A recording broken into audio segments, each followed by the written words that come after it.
We started the year with record high inflation, and then home buyers were crushed with record low inventory rates, and now interest rates are also going up, making it more expensive to buy a home, to seeing a completely unexpected avocado ban from Mexico, which thankfully was reversed not too long after the ban was passed. And now we're seeing oil prices near record highs as the issues between Russia and Ukraine keep getting worse. Up until the middle part of February or so, the two biggest concerns financially on everybody's mind were inflation and the economy. Inflation was getting out of control and the economy started to slow down while people still were not going back to work. But now with everything going on between Russia and Ukraine, it's creating the perfect storm for an energy crisis here in the US, which means that we could see inflation get significantly worse than it is right now. The reason why I say that we're facing a perfect storm is because we have three different factors coming together at the exact same time. We're already facing super high inflation across the country, and at the same time, we have a very low supply of oil coming from the United States itself, making us more dependent on foreign oil. And at the same time, our demand for oil keeps going up. And at the same time, our demand for oil has been growing significantly from 2020 to 2021 to 2022. Now, if you have no idea of how oil plays a part in our economy, if you have no idea of how these geopolitical issues are going to affect your dollars here, don't worry, I'm gonna break it all down for you, so just stick with me. Russia is one of the biggest suppliers of oil to the world and the United States, and they're also one of the biggest suppliers of natural gas to Europe. Russia had been hinting that they wanted to invade Ukraine, and the United States didn't want to see that happen. So they kept threatening Russia, saying if you invade Ukraine, we are gonna penalize you financially. We're gonna hold back our money, we're not gonna let you transact with dollars.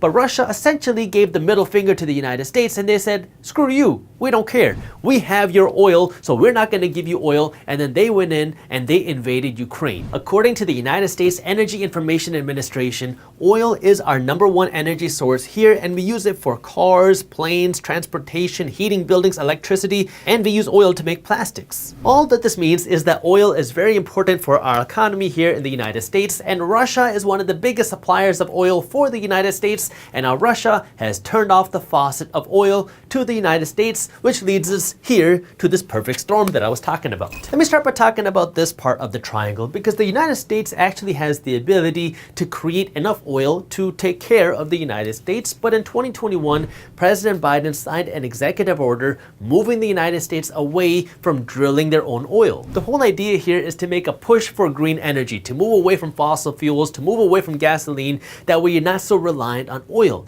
But at the same time that we're doing that, we're still so dependent on oil as it is right now. People still need oil for the gasoline in their cars. We still use oil in manufacturing, so we still use oil, but we're cutting off our own supply of oil here in the United States, which makes us more dependent on foreign oil. In other words, Russia knew that we've been relying and needed Russia's oil more than ever, so they decided to use that to their advantage by then turning off their supply of oil to the United States. The second factor that you want to be aware of is we're already facing a period of super high inflation. We're seeing the highest inflation today since 1982, and so the prices of everything from your cars to your groceries have been skyrocketing. Oil prices skyrocketed as soon as Russia invaded Ukraine, which means that now oil is going to become more expensive, which means not only is it going to become more expensive for you to fill your gas, but everything is going to become more expensive because we use gas and oil for pretty much everything. When you go and buy groceries, somebody has to deliver these groceries to the grocery store, meaning they have to be transported there,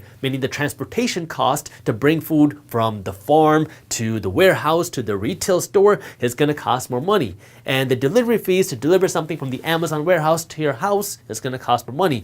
And the price for you to take a plane ticket from New York to LA is going to cost more money because the oil, the gas used to fund all of these things is now going to be more expensive. So oil plays a part in pretty much every part of our economy, because if oil prices go up, everything across the board, not just gas prices, groceries, vacations, plastics, it all becomes more expensive because they all use oil in one way or another. And this is coming at a time where inflation was already getting out of hand. If you go and buy your groceries, if you go and pay your rent, everything is so much more expensive today than it was just a couple of years ago. Now at this point, you might be thinking something along the lines of, Jaspreet, life is already expensive as it is. How am I supposed to afford more expensive gas? And you're right. The government has already thought about this. This is where President Biden has come out and he said that they would be willing to do whatever it takes to help subsidize gas prices, to help subsidize oil prices, because the government knows that oil is going to become more expensive, which means life is going to become more expensive. If you enjoyed this short clip from my longer videos, here's another clip that I think you'll love. And while you're at it, if you're interested in learning more about how to start generating passive income, our team put together an amazing guide that goes over what passive income is, how to start generating passive income, and different passive income strategies. All you got to do is click that button right over there. Thank you for watching, and as always, keep hustling.